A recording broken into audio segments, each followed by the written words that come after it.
Assalamualaikum warahmatullahi wabarakatuh. Kami dari kelompok 10 Bahasa Indonesia akan mempresentasikan hasil diskusi kami dengan judul Pengaruh Media Sosial Terhadap Kecenderungan Self-Diagnosis Gangguan Kesehatan Mental pada Remaja hingga Dewasa. Sebelumnya, izinkan kami memperkenalkan anggota kelompok.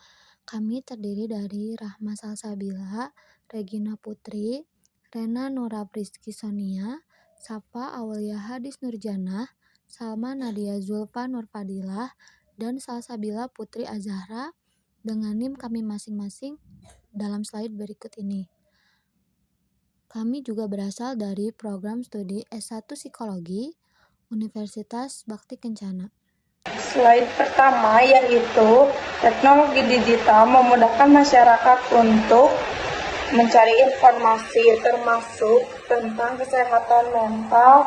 Media sosial menjadi pilihan utama karena kontennya singkat dan mudah dipahami. Poin pertama, TikTok adalah platform besar untuk konten kesehatan mental. Yang kedua, Indonesia memiliki lebih dari 106 juta pengguna TikTok. Yang ketiga, sekitar 40% penggunanya berusia 18 sampai 24 tahun.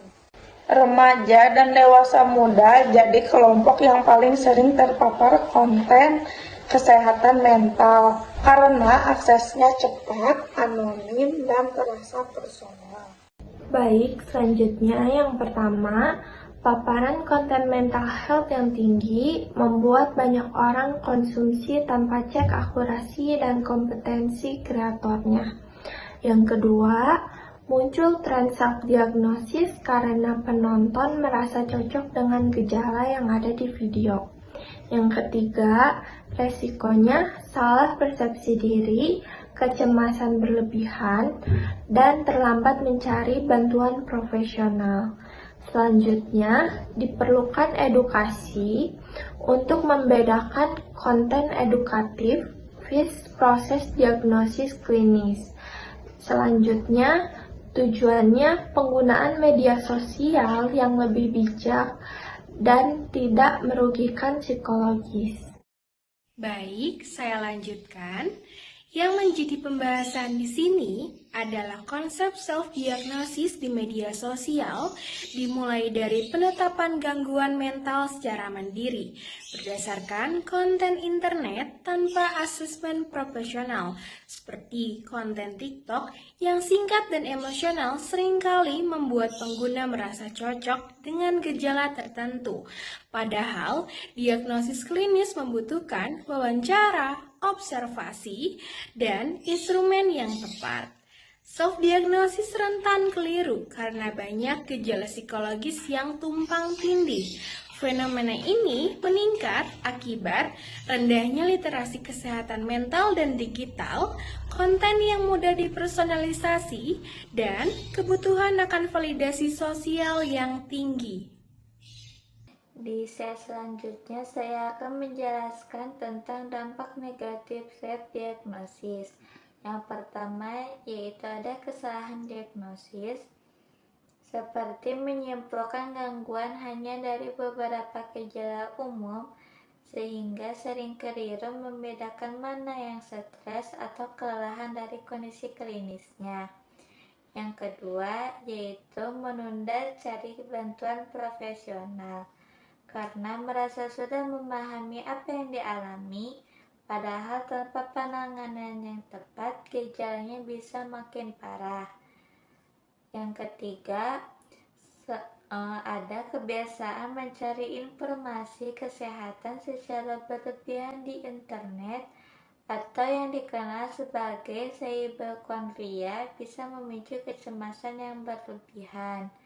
Dan yang terakhir, ada penggunaan istilah gangguan mental secara bebas di media sosial membuat gangguan psikologis terkesan seperti tren sehingga kurang dianggap serius.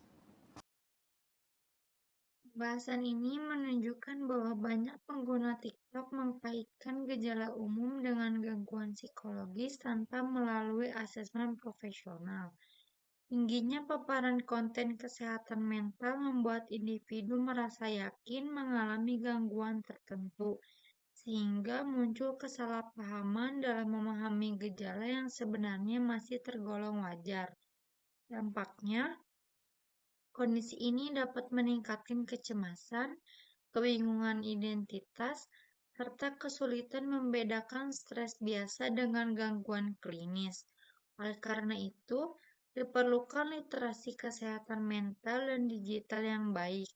Media sosial sebaiknya digunakan sebagai sumber informasi awal dan bukan sebagai alat diagnosis. Juga konsultasi profesional diperlukan jika gejala menetap atau mengganggu aktivitas sehari-hari. Baik, sebagai kesimpulan, TikTok memiliki pengaruh yang besar terhadap cara remaja memahami kesehatan mental karena sering dijadikan sumber informasi utama.